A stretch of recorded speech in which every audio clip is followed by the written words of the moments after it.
sich schon gefreut. Der Bub, der Bock gleich voller Schneid und dann tracht man voller Schwung sein fesches Dirndl herum.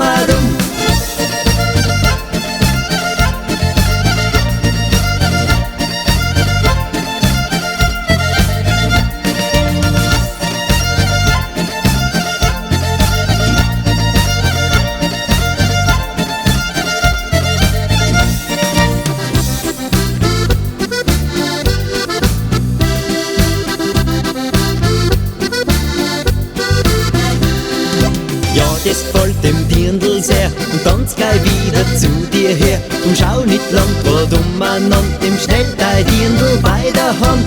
Denn nur wer zu langsam ist, Dirndl sicher Kurs erwischt.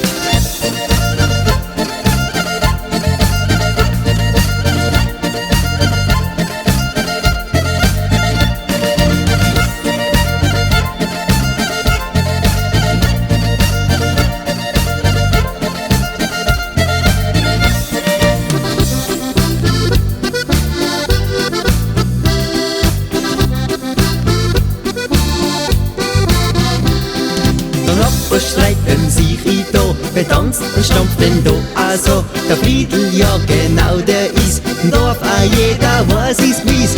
Ist er sonst ein krumper Hund beim